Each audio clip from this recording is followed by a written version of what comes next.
I got a phone call from his secretary telling me the good news. And I remember jumping up and down on my couch, screaming. I'm sure I woke up the neighbors, but when I found out, it just knocked me off my feet. We Broke the Ice was a scene in which where I have to run through the car, and Michael follows behind chasing me. Well, during that scene, the heel of my boot got stuck in the car upholstery because it was a rather beat-up old car, and it got stuck, and the next thing I knew, Michael had his hand on my thigh trying to help me pull my leg out.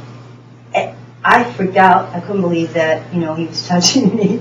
And I pulled away and ended up falling outside of the car on my butt. This guy that I had admired for so many years was actually wiping my butt.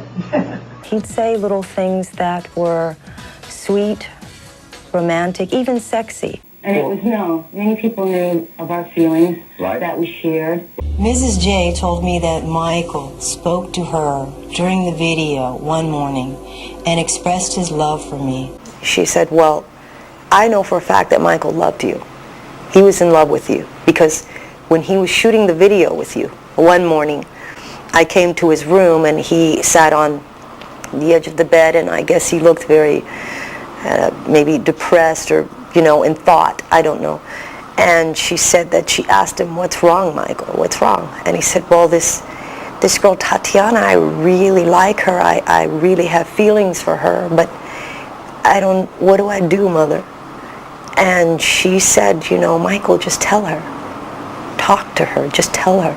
I mean, if he's so crazy about me and this guy's in love with me, why doesn't he call me? Why doesn't he tell me or express, his feelings to me? Why is everyone else telling me but him? I actually toured with Michael for a week, a few dates in Kansas City and a few dates in New York City. Sometimes the way he jokes or he looks at me or he'll follow me from behind and I'm sorry, when he follows me from behind and certain gestures that he makes cracks me up. So excited. Extremely excited. The last show that we did, I requested to speak with Michael because I didn't have the opportunity to do so. So I wanted to thank him for incorporating me within the tour. And we spoke that evening, and I expressed that I'm sorry if I threw you off in any way with last night's show because I changed the act a bit. I kissed him on the cheek. The crowd went berserk. They loved it. So I asked him, would you mind if I did that again and perhaps take it a step further? He was like, oh, no, that'd be great. That'd be great, sure. And then I looked into Michael's eyes, and he did the sexiest thing. He bit his bottom lip. It was like, it was kind of like he was challenging me, like, come on, show me what you got. And the next thing I know, we're locked in a kiss, and his hands were on my hip. I went for it. Next thing I knew, he had his hands on my hip, and we were locked into a kiss. The audience went berserk. Here's one secret. He was a great kisser. I remember backstage when I ran into his mother, Catherine. She greeted me with the warmest hug. The next person, that's pain I'll never forget. His manager, Frank DeLeo, gave me the most evil look. Long story short, there were people within his tour, his group, that were not thrilled by that, didn't like it. I got an evil look from his manager. And on the tour, it was very, very difficult for me. When I was with Michael, it was magical, things were great. But there were people that treated me very badly on that tour. It was truly a bad tour for me. And his second-hand man, I won't use the name, basically went off on me in front of everyone at the hotel where we were staying. And I was due to come back in Atlanta, and the dates went by, and I never got the call. And that was it.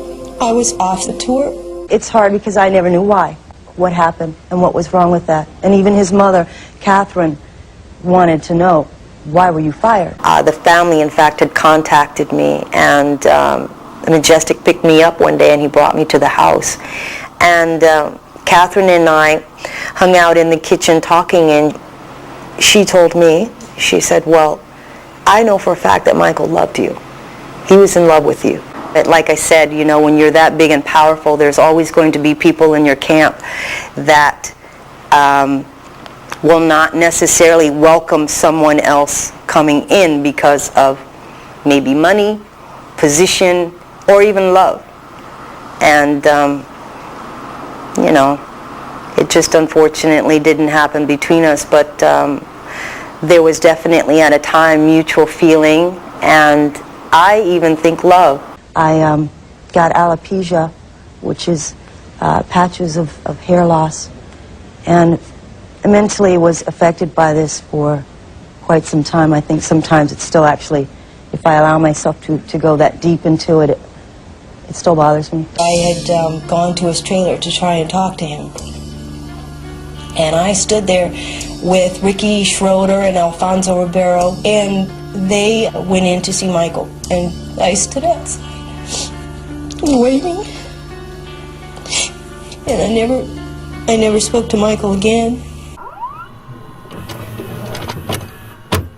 Basically was more professional than anything, but I was invited a few times to the set of different video shoots, and it was really more professional than anything. This little kid, Jimmy, being all of a sudden included to the tour, Mrs. Jackson just expressed that she didn't like it one bit. She didn't like the way it looked.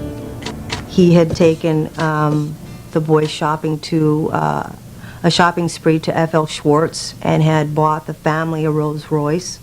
I'm honestly so confused with my emotions on what's going on, but I am praying for him, yes, and I would truly like to believe in Michael, and all I can do is say I wish him well, even though I have moved on in my life.